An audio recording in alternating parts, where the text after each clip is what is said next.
Good morning. We are here in a wonderful place on a glorious day, but unfortunately we have to address a dark question. And that question is the West in a new Cold War with China?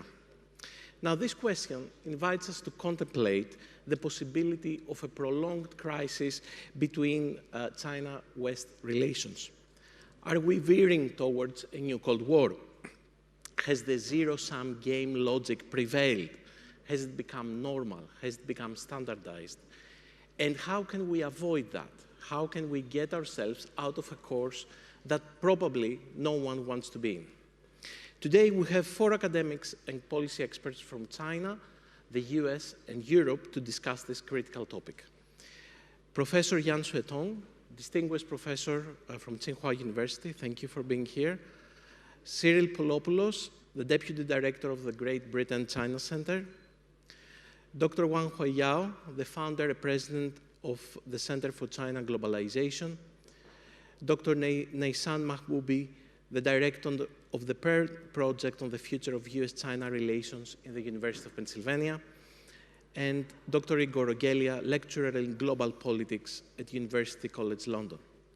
So let's begin with Professor Xuetong. Does the West still matter for China? Is Beijing apprehensive about a new Cold War with the West? Or does it believe it can offset any losses with the West by deepening its ties with the Global South? Well, I think I just want to make 2 points.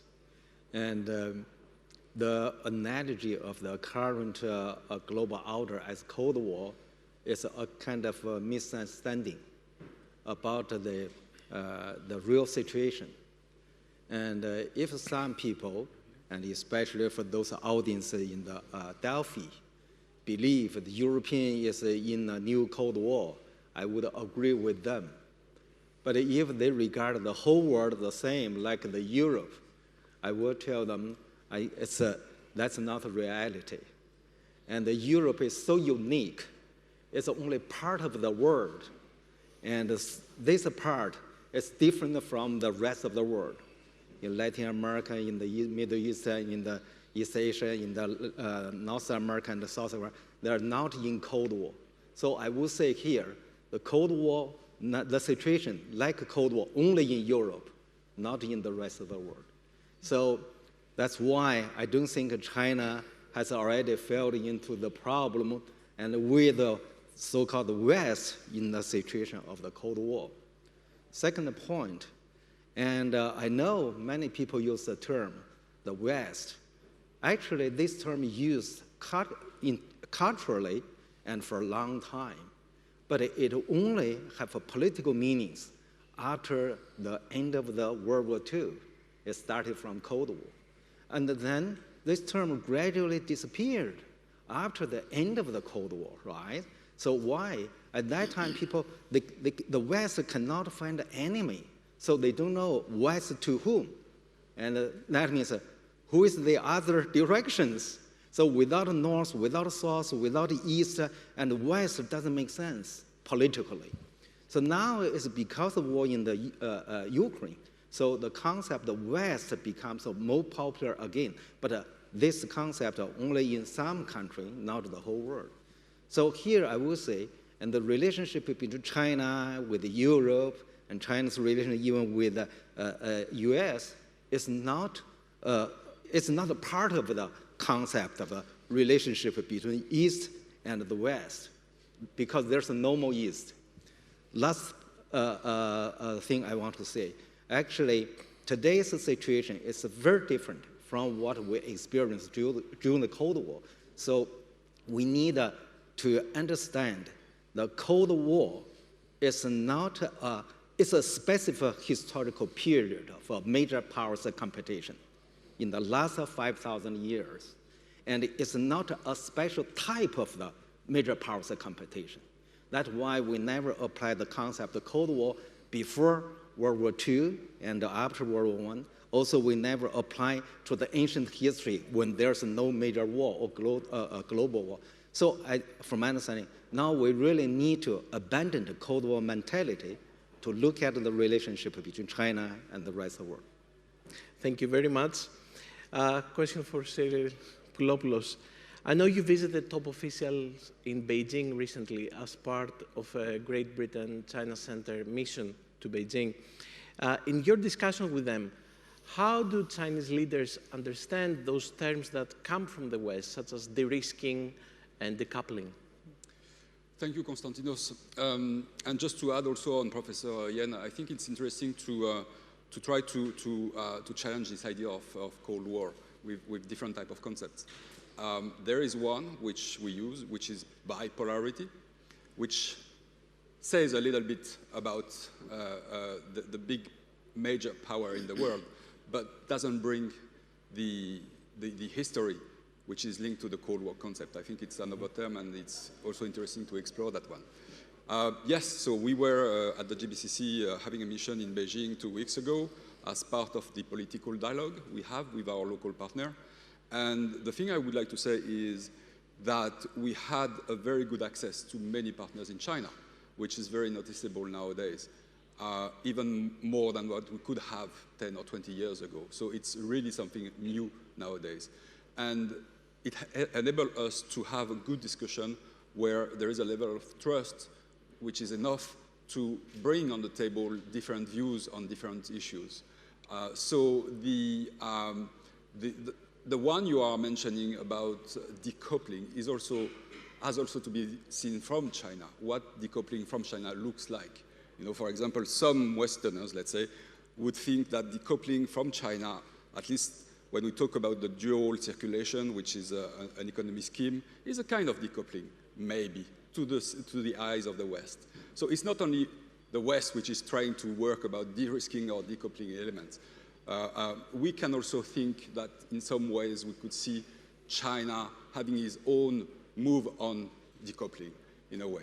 You know, for example, if you think about different views on historical issues or political issues, we can say we diverge. Is it decoupling? I'm not too sure, but the differences are there. Okay, thank you very much. And question for Dr. Wang Huiyao.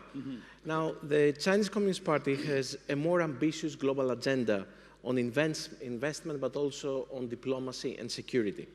At the same time, China is confronted with serious domestic challenges: demographic decline, an economic slowdown, unemployment, especially for young people, an ailing real estate sector, and pressures for a more robust welfare state. How can that global agenda be achieved simultaneously with addressing those very important domestic issues? Okay, thank you. It's really great to meet all the distinguished panelists, and also thank the forum for organizing this interesting panel. I think you have two questions. Basically, I think China now, I agree with Professor Yan that, of course, the Cold War is very difficult, you know, because we are in the 21st century. And also, there could be Cold War mentality, that's true, but then it's really difficult to, with this such an intertwined, highly intertwined, and with mass destruction weapons that, you know, many countries has. So it's really mutually assured destruction. So I think that you really have to think very deeply, you know, if you get into that situation. So I think China has proposed the Global Development Initiative, Global Security Initiative, and Global Civilization Initiative. Doesn't mean China wants to dominate the subject. It just wants to, study the interesting discussion. Let's talk about how we can coexist peacefully with all those initiatives. And then that's really a very good initiative, and hope that we can discuss about that. Basically, you talk about the economy of China. I mean, the economy of China is the largest, middle class growing now. You know, we have 400 million middle class. Premier Lee said that the Davos by next decade we'll have 800 million. So you talked about those demographic changes and the population decline, which is true. But on the other hand, China still has a talent dividend. We're from high speed to high quality now. Even just for example, for the population, every year there's a 12 billion college graduates coming to the market, all single child, well educated. So that dividend, I think they're still going to have another 10, 15 years before they really hit the difficulty. So I think China, in the short run, I don't think there's any problem for the population. And then, 10, 20 years later, who knows? There could be AI, there could be other technology advancement. We don't need that much population probably. But China's still one of the largest populous countries in the world. So I think that population dividend, particularly talent dividend, China is going to enjoy that for another 10, 20 years, no problem. The other thing I think, China is slowing down a bit economically, but then the quality is high now with all the synergy. For example, China have the 70% of the 5G stations in the world. You just imagine. There's 4 million 5G stations. The whole Europe is 400,000. China is 10 times more than Europe in terms of connectivity 5G stations. And then you have 2/3 of global, of the high-speed train network. So the total length of China's high-speed train network is equal to the next 10 countries combined, whereas the U.S. military budget is equal to the next 10 countries combined. So you can see all the synergies there. Also, we are here in Athens, Greece. China has built one of the best Belt and Road project at the port of Greece. That's really serving the whole Europe very well. But then out of the 10 largest container ports, 7 of them are in China. So we just see the news this morning. German Chancellor Olaf Scholz is bringing a large delegation to China. Many of the German business leaders are there. It's difficult to decouple the risk of this most promising, largest market in the world. So I think using the economic globalization, using the rational, we could probably prevent the Cold War. I think the integration, people-to-people exchanges, tourism, student exchanges, all that is going to happen. And Chinese economy, I think we probably are really gone to the old days of 8%, 12%. But if we have a 5%, it's great. Every year is adding another Australia GDP to the world. So I think high quality is really great. I mean, even 4 or 5% with this country magnitude, with such a big base, because now 5% today is equal to the 10% of 20 years ago. It's enormous.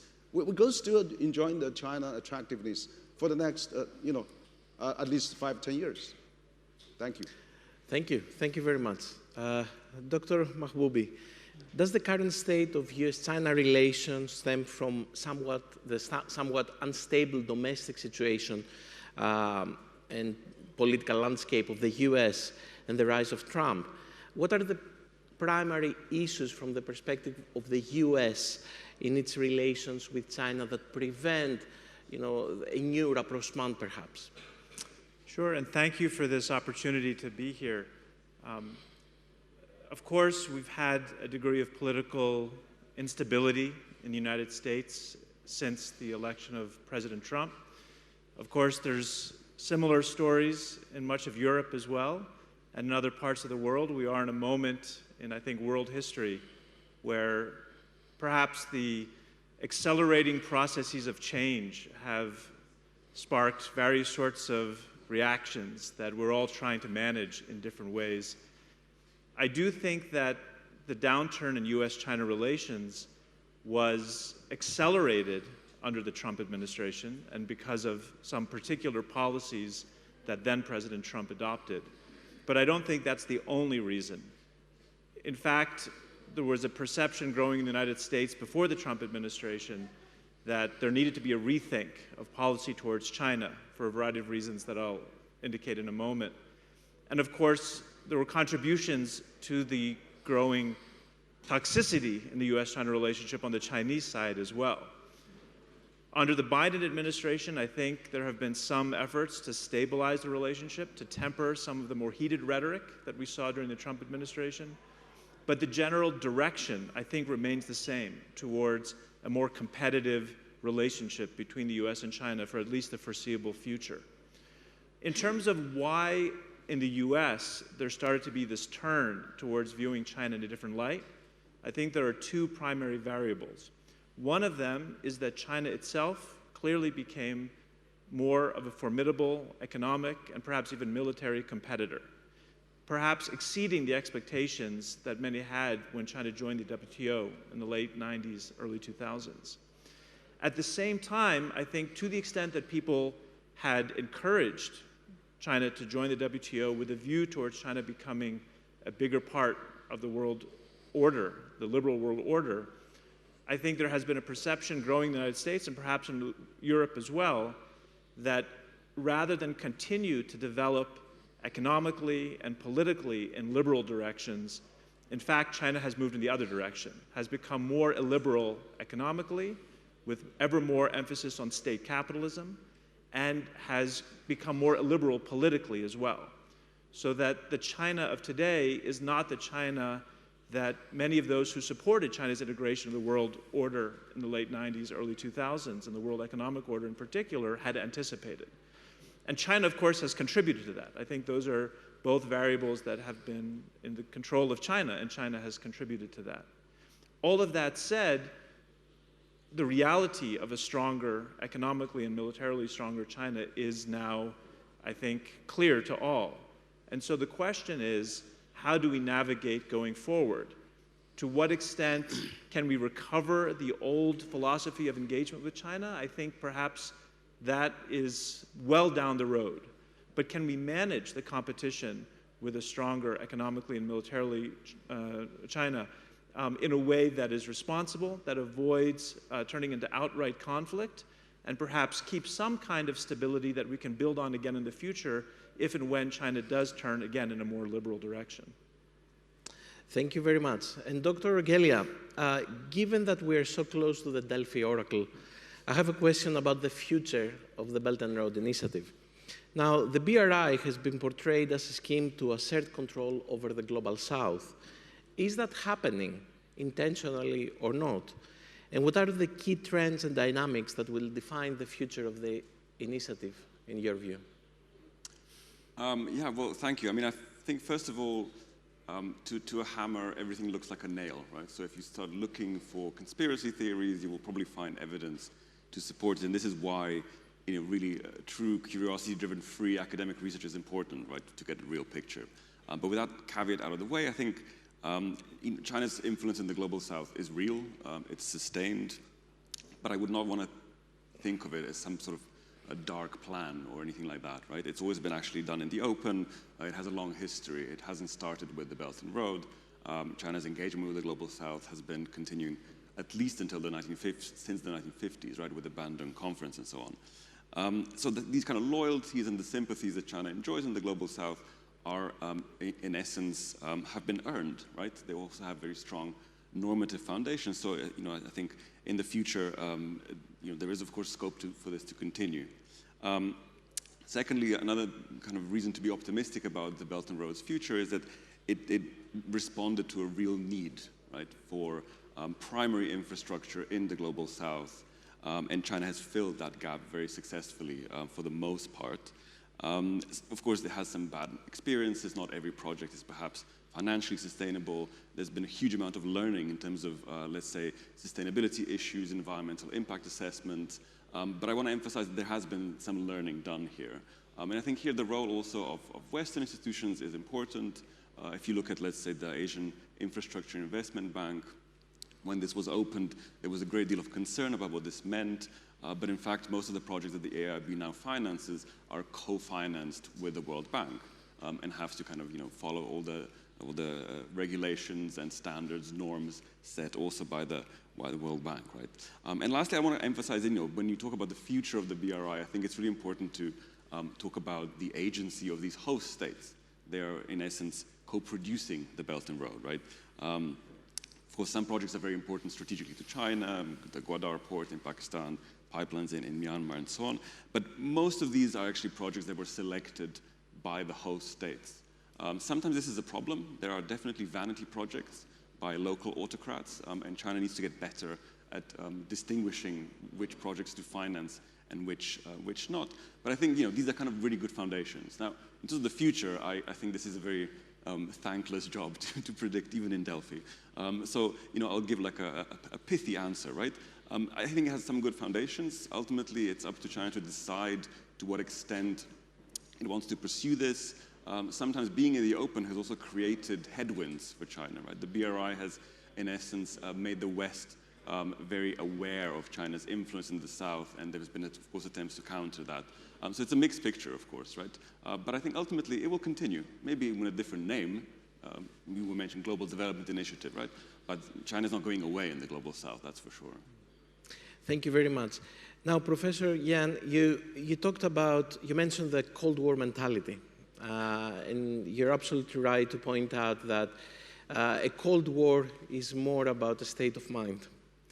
Now, I want to ask you, one of the things that in the minds of those who believe in the Cold War that has somehow reaffirmed this mentality is China's stance in the Ukraine, in Russia's invasion of Ukraine. I would like to understand a bit better what is China thinking about this, especially because China, since the 1960s, has a very clear stance in international affairs against aggression, against interference. But now what Russia is doing in Ukraine seems to be the exact opposite of what China stands for in international relations. So why is Beijing supporting Russia? The first point is that you never hear the Chinese government and said that we support Russia in the war in Ukraine, right? Never, it's never happened. And the second point is that now we are in a new global order. I label it as a counter-globalization. And then you find that the major parts of relationship has changed from the period after the Cold War. When major powers, no matter what problems, they can handle this. They can manage the conflicts. But then when the counter-globalization replaced the globalization as the main trend of today's global order, you find the major parts of relationship change. The reason is that, and during this transitional period, you find that international norms violated by major powers themselves, especially by the United States, who established the norm of territorial sovereignty when the UN established. The UN strongly strengthened the norms of human rights after the Cold War, right? So these two norms, sovereignty norm and human rights norms, governs the relationship between the major powers. So everyone has to concern, hey, whether my behavior violate these norms or not. But now in this situation, you find that major powers care less and less about the international norms. So like you said, the war happened in the Ukraine, and definitely this is related to the violation of the territorial norms. And meanwhile, we see that just 2 years later, we have found that there's a dramatic violation of human rights in Gaza. Then you find that no matter the Washington or the capitals in the European NATO members, and they adopted the double standard policy toward this. And from my understanding, because in this, this age has so different, and the populism it becomes stronger. It's gaining momentum. In some way, liberalism is a decline. I don't know who is stronger, populism or liberalism, but at least populism is so prevailing among all major powers. And this kind of populism has a strong impact on our policy making. So I will say that nowadays, because of populism influence on policy making, you find that the violation of international norms becomes quite often. So I think that's why, and the Beijing also have to consider his policy according to this new trend. They use a new term, what the millennials change. Well, he said, this is a new situation we never experienced in the last 100 years. So I think the background make the all major powers policy is not that desirable. Thank you. Dr. Mahboubi, how do you respond to this accusation that comes from Beijing about the West applying double standards in cases like Professor Yan mentioned Ukraine and Gaza? Do you agree with that?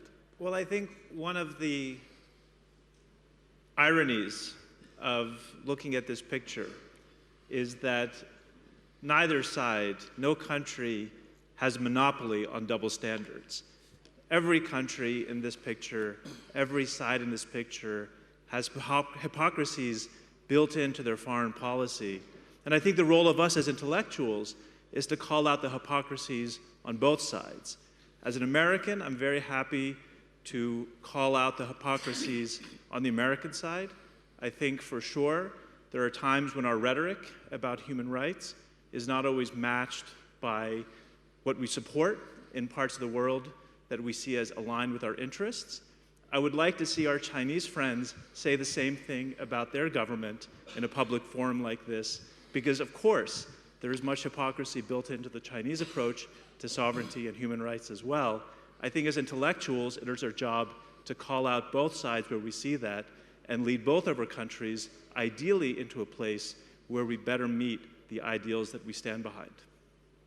Thank you. And Dr. Wang, Dr. Mahboubi mentioned human rights and double standards. And I wonder whether the accusation towards Beijing about double standards could be, in a way, reverted. We see that Beijing is very skeptical and very worried about what is happening in Gaza.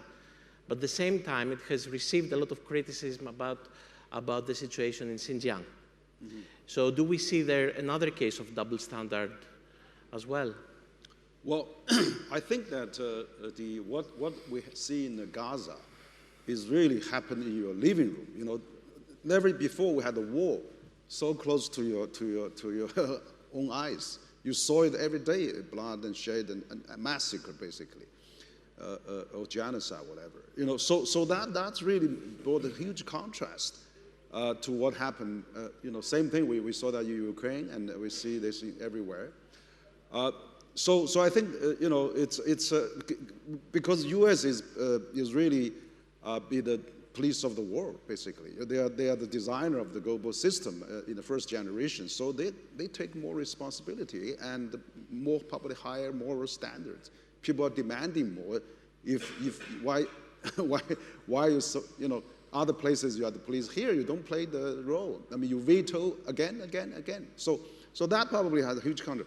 I think you talk about human rights in China, which is a good question.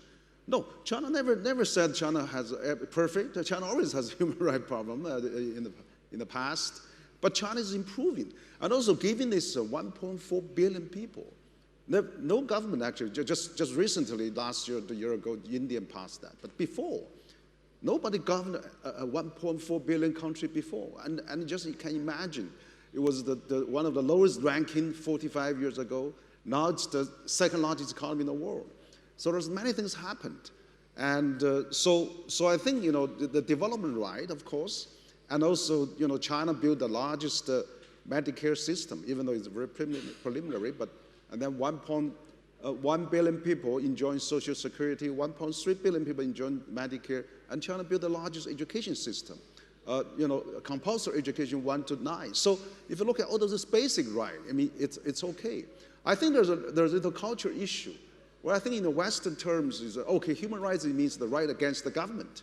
Well, I think, that's the philosophy of the US. Government is evil, government should be limited, government should be restricted.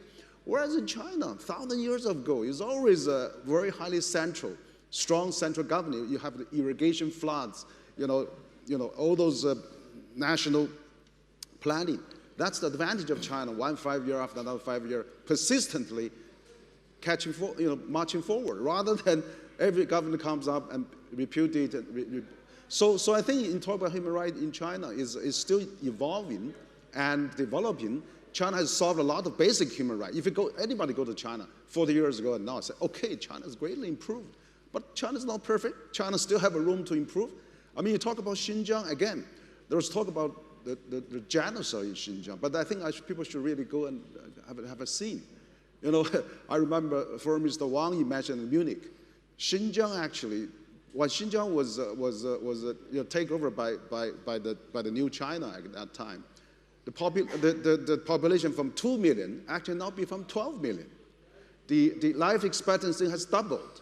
The GDP has increased many times. So people, we have to look at those facts. Of course, there's problem in the past. There was maybe over use of anti-terrorism and things like that. But China is also learning that. It's trying to improve that.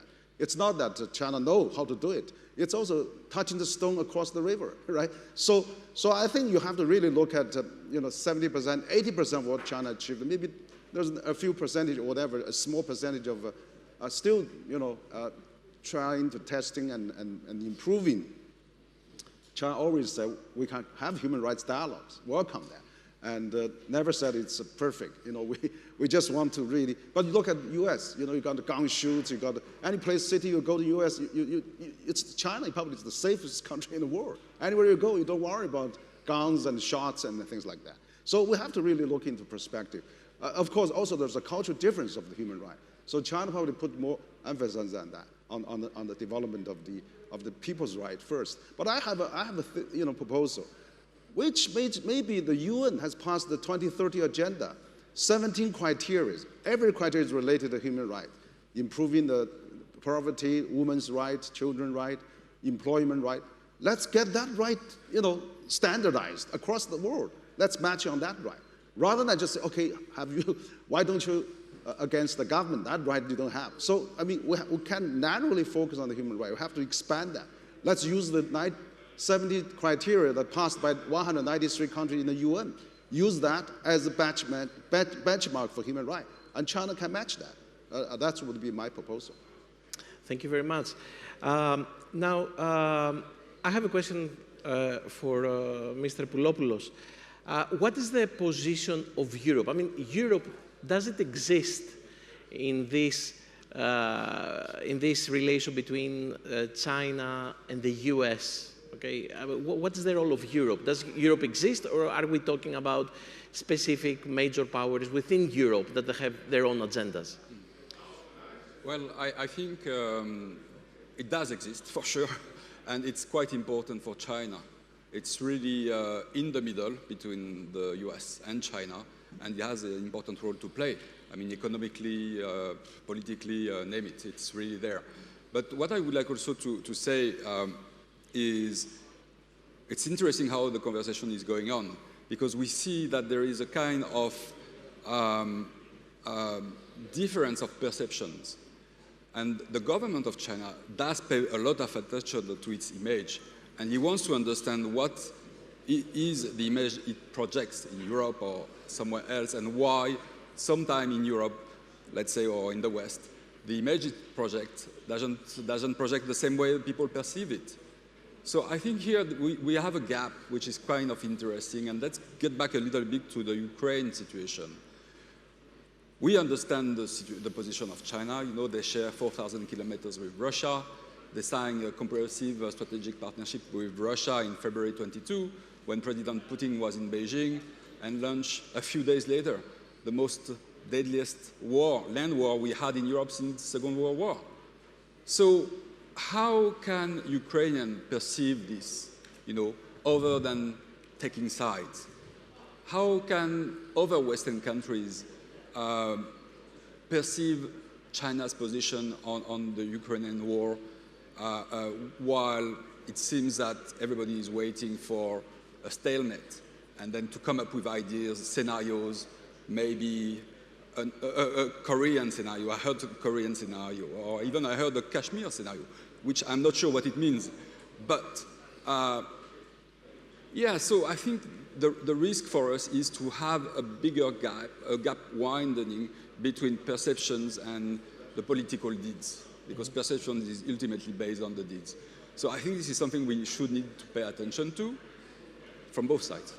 Okay, thank you. And Dr. Rogelja, in this context, what space is there for academic cooperation, research, exchanges, and so on? Do we see that this zero-sum game logic is also affecting our profession? Of course it is, right? If nothing else, it has produced a huge amount of researchers who only work on global China now because they're no longer able to work in China, or not as much as they used to.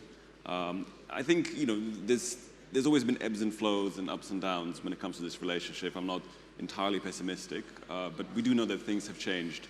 Domestically, in China, there's been sort of attempts to also curtail some access to various scientific databases for foreign researchers.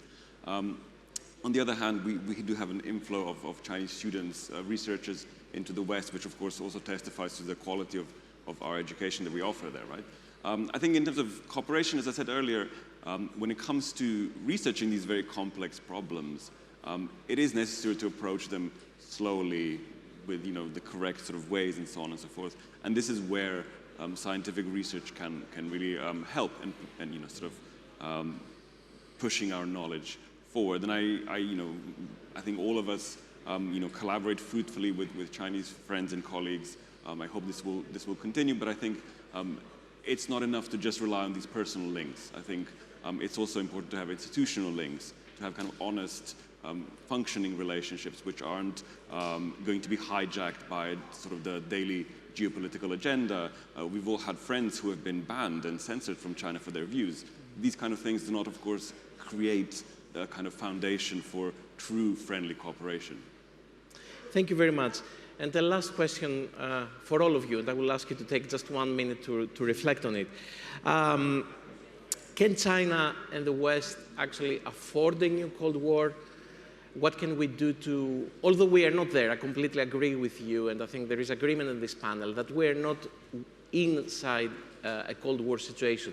I'm mostly afraid that the historian of the future, though, will say that the new Cold War started sometime, in the past decade, be that the invasion of Ukraine or the election of Trump.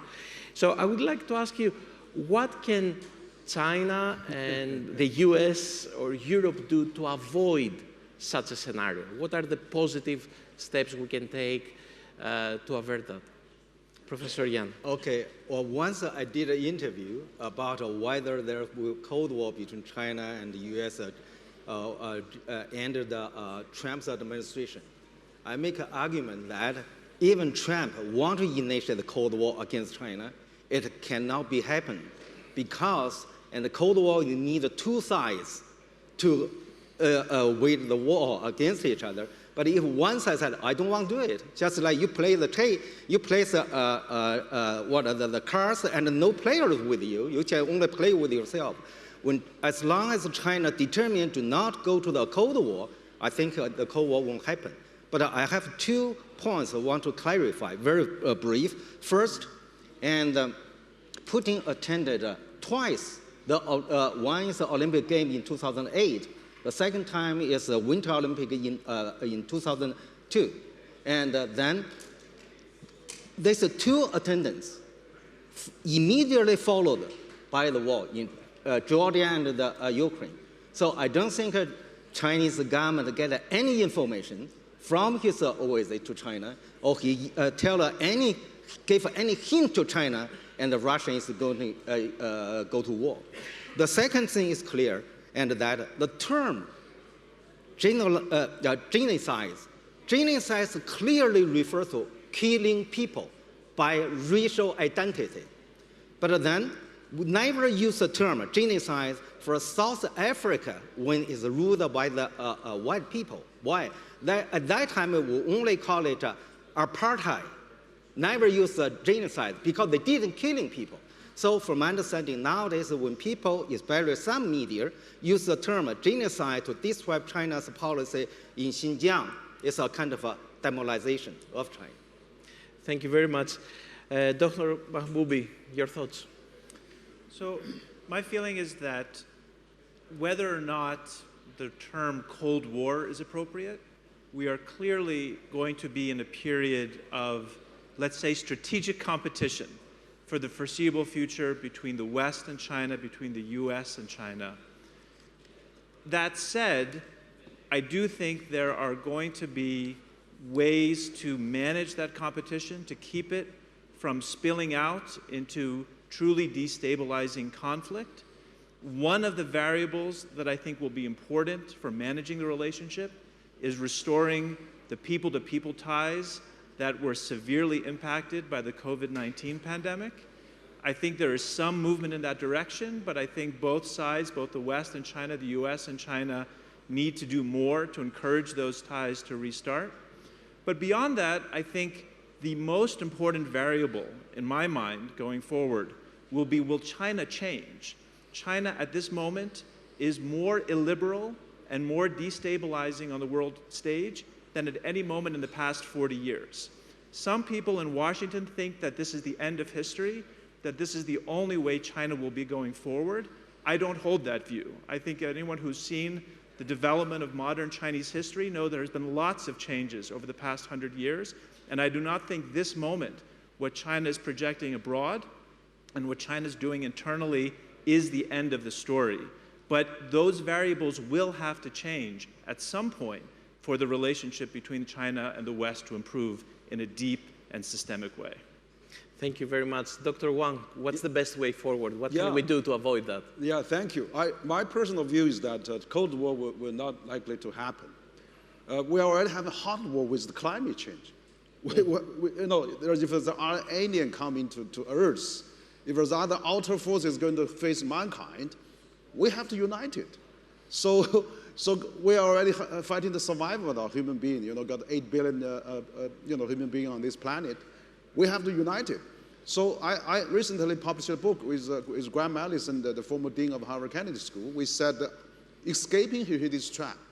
You know, we are like conjoined twins. You know, we are linked together. One trying to fight, you strangle the other.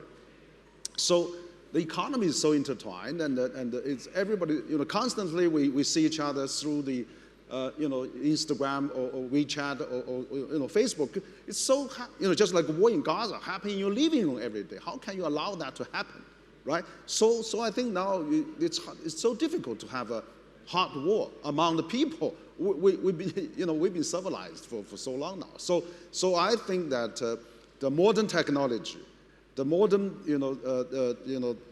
liberal whatever global system has to prevent that. And then that's where I think China, EU, US should do that. And that's where I think we are facing a greater threats other than human being. That are going to unite us. We're not likely to have a cold war. We're going to have a hot war with climate change. That will be the savior for the human beings. Thank you very much. And quick last comment, Cyril Poulopoulos. Yes, I think we need to invest even more on engagement, and to be able to have this channel of communication going on, to be able to go beyond this misunderstanding thing and agree to disagree on some points, but keep discussing on our own priorities and the agenda. Otherwise, the scenario is more partition, more division, which we don't want. Thank you very much for this honest, for this frank discussion. Okay, so we're done. Thank you. Thank you. Thank you.